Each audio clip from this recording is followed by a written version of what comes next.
করুন। আপনারা নিজেরা ভাবুন যে জুলাই গণ অভ্যুত্থানে আপনাদের শেরপুরের সন্তানেরা শহীদ হয়েছেন, সারা দেশের মানুষ রাজপথে নেমে এসেছিল সে আওয়ামী লীগের বিরুদ্ধে। আপনাদের এই শেরপুরের উন্নয়নের জন্য, বাংলাদেশের মানুষের উন্নয়নের জন্য, শেরপুরবাসীর ভাগ্য পরিবর্তনের জন্য জাতীয় নাগরিক পার্টি সেই প্রকৃত উন্নয়নের, সেই সুষম উন্নয়নের রাজনীতি করতে চায়। প্রিয় সংগ্রামী শেরপুরবাসী, দেশব্যাপী সংস্কারের আলাপ আলোচনা চলছে।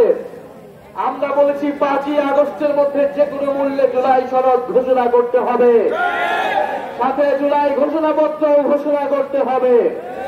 ঐক্যমত্য কমিশন বলেছে 2-3 দিনের মধ্যেই জুলাই সনদের কার্যক্রম নিশ্চিত করা হবে।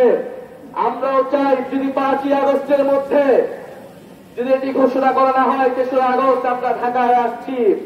ঢাকায় আমরা কিন্তু জুলাই সনদ ঘোষণাপত্র আদায় না করে ঢাকার শহীদ মিনার আমরা ছাড়ব না।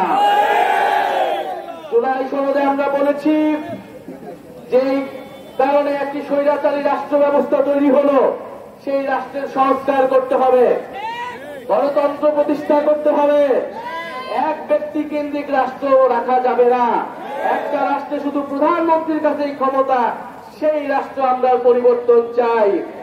এই জন্য আমরা বলেছি উচ্চকক্ষ লাগবে, এবং এই উচ্চকক্ষ অবশ্যই পিআর পদ্ধতিতেই হতে হবে।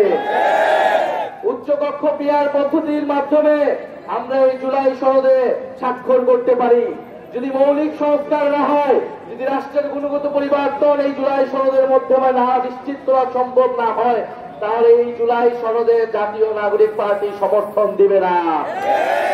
আমরা আরো বলতে চাই যে জুলাই সনদের পাশাপাশি জুলাই ঘোষণাপত্র ছাত্র জনতার দাবি ছিল, কিন্তু সরকার বারবার এই দাবিকে উপেক্ষা করেছে। কিন্তু এবার 3রা আগস্ট সেই দাবি উপেক্ষা করার কোন সুযোগ আমরা দেব না। জুলাই ঘোষণাপত্র অবশ্যই জারি করতে হবে এবং নতুন সংবিধানে তা যুক্ত করতে হবে।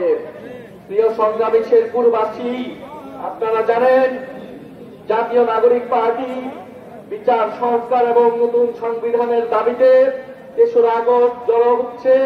আপনাদেরকে আমন্ত্রণ জানাচ্ছি। ইনকিলাব ইনকিলাব।